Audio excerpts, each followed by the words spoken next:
So welcome to the ACTO vlogs prior to the conference on the 12th of June 2021. I'm Pip Weitz, I'm the Vice Chair of ACTO. I have with me today Nield, who's one of the directors of ACTO, and Sarah Worley James, who is going to be, has been in the previous vlogs, talking about her book and what she would pick out as two key items that might be important to learn from COVID. So I'm going to hand over to Cal for the questioning. Well, Sarah, it's great to see you, and continuing on in the kind of thinking about the future, and we were talking about lessons learned and just now. But the next question that I'm really interested in your thoughts on has got two parts, and it's quite a big question. So obviously, you know, the pandemic has kind of thrust online therapy right into the forefront, hasn't it? And there's been so much kind of necessary interest and therapist involvement in it. I wonder, where do you see it going in the future? That's a huge question.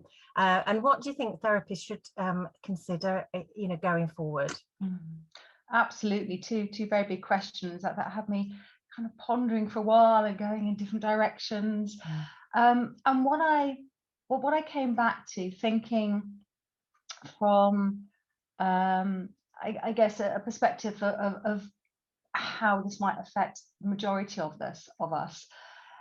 The feedback I've been getting from colleagues and supervisees, from talking to colleagues within the field, is that online counselling is well and truly here to stay.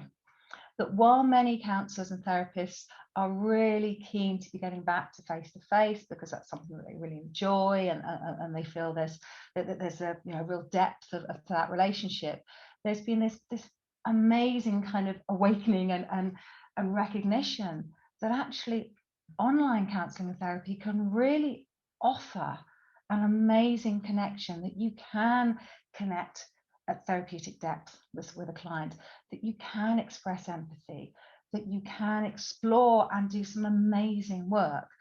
Particularly, so I think moving forward, what we're going to be seeing is an awful lot of therapists and counsellors, whether they're working in private practice or for organisations, will continue to offer probably a blended or hybrid approach. Another area that I'm really fascinated to see how it will develop, and I think that the increasing numbers of counsellors and therapists working online will lead to a growth in interest in research in the more, should we say, cutting edge ways of providing online counselling, so virtual reality and AI. There's lots of fascinating research. Virtual reality is something that particularly piques my interest, and how either developing worlds or developing characters to represent different aspects of your personality, or to represent different feelings, different issues you're struggling with, can be incredibly powerful. The second part of the question around what therapists should consider before moving into working online, and you mentioned training, and of course, you know, I think that's something that's absolutely key. And I said, while I've written my book as a kind of an guide, a nuts and bolts overview, it's an accompaniment to training. And so, and what's really, I think, really helpful is how all the training providers have really thought about, okay, what do people want? Not everybody wants to train in all the media. Some people want to train in just video work. Some people might be really fascinated by email. And one of the points I wanted to make here was that one of the kind of the challenges is thinking about, well, which of the media do I want to work in? Which of the ones do I find I'm drawn to? And you may not know this until you start training.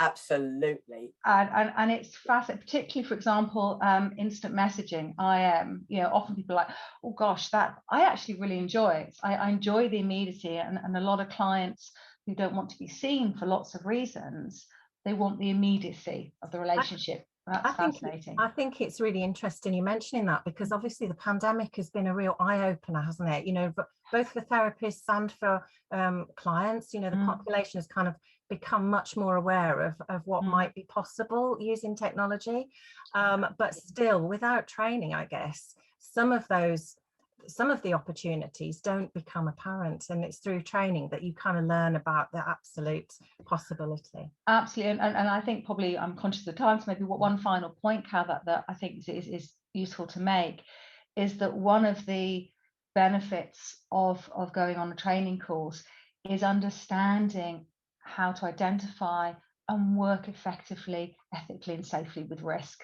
Yes. That's one of the concerns that counsellors and therapists often have, is like, gosh, I don't want to work with any risk online because I'm not with that person, I might be in a different city, I'm not seeing all of them, or I'm not seeing them at all.